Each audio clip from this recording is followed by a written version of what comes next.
piano, which I am actually quite fond of. Also paraphonic. Oh,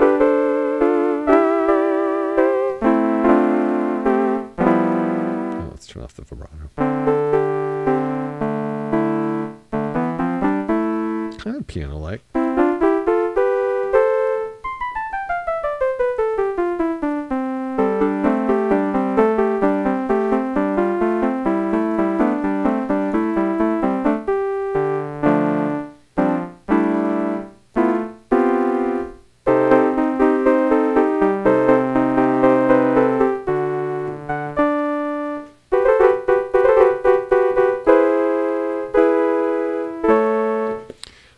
I really like this sound. I mean, it's just a cool sound in general.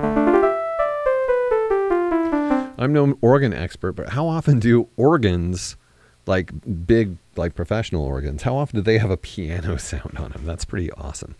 Anyway, let's move on to the harpsichord. First of all, I want to complain. No one seems to understand how harpsichords amp envelope work. I mean, not that they have an amp envelope, but their articulation, the way, I mean, because you've basically got a string being plucked. So it is a short sound, it's a pluck, and then a pretty serious decay without any sustain, unlike this. That is much more a piano outcome than a harpsichord outcome. So this is me being critical of the harpsichord setting on a 1974 organ. Okay,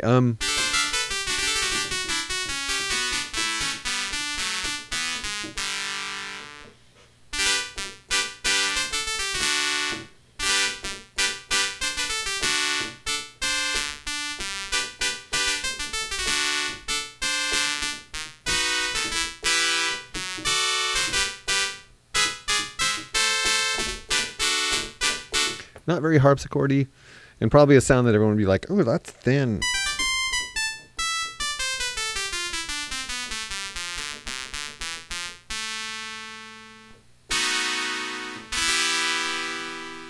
But it's certainly what harpsichord is really good for, and we're going to get into this here in a minute, is when you start mixing the various sounds together, which you can do here. We'll see in a second. Here's the banjo, which is really going to be narrow and thin and probably nasal and obnoxious, but let's listen. Again, with that sort of formant mid-range sound, bandpass filter sound, this actually sounds very Hammond Novacord-like. I'm not very good at emulating a banjo, like with a keyboard. I don't play banjo. I mean, what does it have? 4 strings. So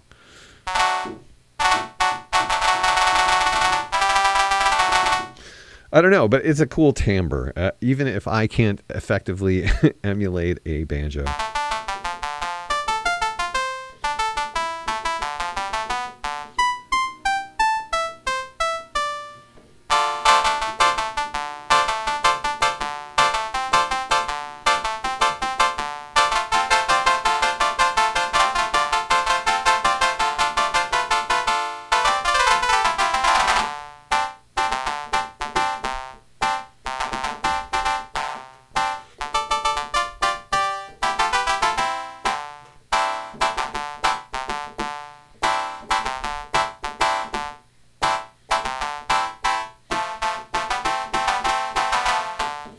Anyway, I really like it.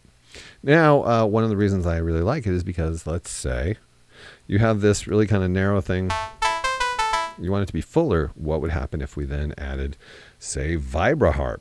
Oh. We can mix these presets. And that's like, I can't believe that is possible, because each one of these presets, there's no computer in here. There's no memory. Each one of these presets, when we press a button, the output from the oscillators goes through a complex set of various filters, obviously very paraphonic in nature. There's only one set of filters and one set of articulations for those filters, but each of these presets has its own section, its own articulation section, So these presets are hardwired chunks within this organ. So of course, since you can choose one of them, you have to be able to choose all of them because all of them are there and all of them tap into the oscillators and dividers. So you can mix them. So you really don't have 8 sounds. You have a huge, broad array of timbres you can create by mixing the timbres you have open to you.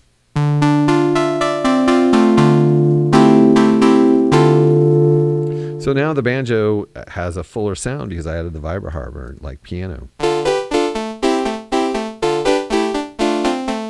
So, and we can add the trumpet to it, and then we have some filtering going on.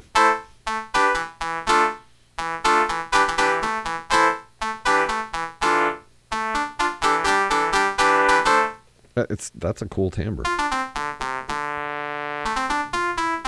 Now, if you had like a Moog filter, and you were putting this through that, you'd have a really vast array of synthesizer sounds going on. Now, granted, there is a filter here we're going to explore, but it's very limited in the sense that you can't really program it. It does have different settings for the different sounds that we're going to explore, but yeah, it's still, if you had an external filter to put all this through, you could have really big, fat, analog, really analog sounds as a result.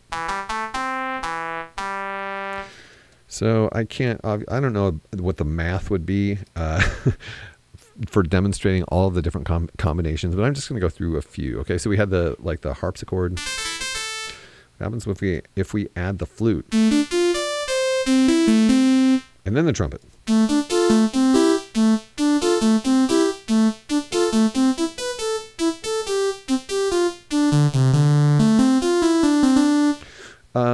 Really cool. What about banjo and accordion? And flute. Oh, flute was already on. I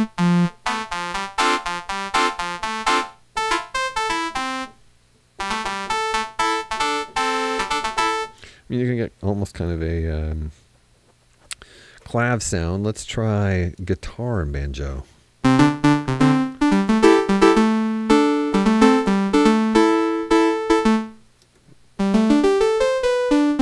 It's weird how pressing, like, you feel like if you're going to press like piano, like I just did, that it's going to add to the guitar and harpsichord sound that or guitar and banjo sound that we were just listening to. But instead, like, you get a new timbre.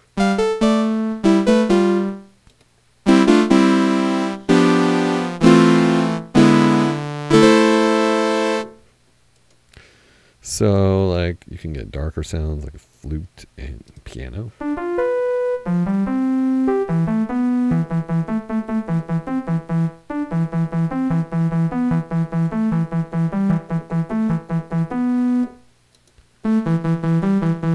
I added guitar.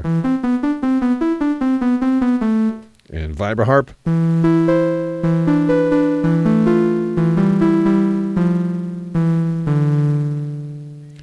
I think that the Vibraharp actually adds a release stage to everything when you hit it. Let's see, what's something to be really obnoxious and we'd be able to tell if it continued. Let's try banjo. Banjo and Vibraharp. Nope, I guess it is just a Vibraharp, but still.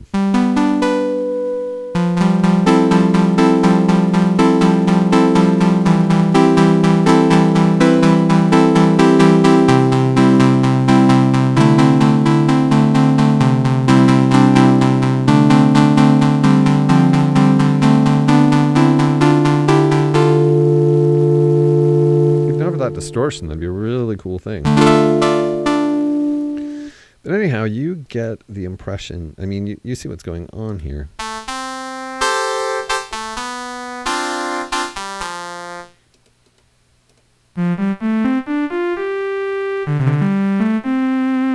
Of course, you can add vibrato to any of these.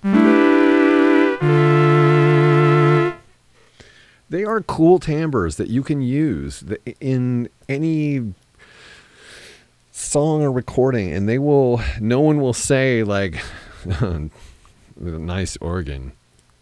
That sounds really bad. But yeah, there's something about the timbre of these analog created sounds and there are analog, solid or single state filtering.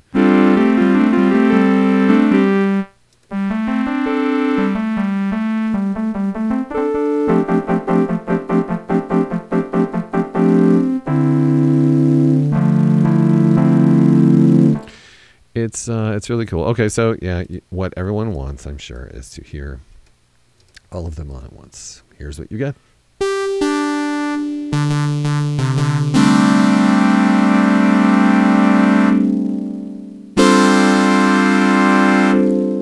It's interesting. There are some timbral changes that take place in there.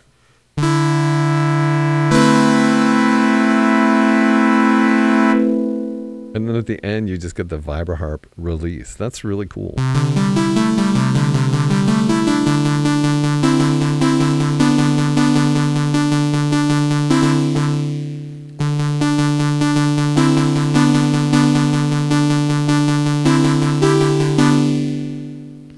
It's a cool sound. Anyway, these are the presets found on the Baldwin Fun Machine.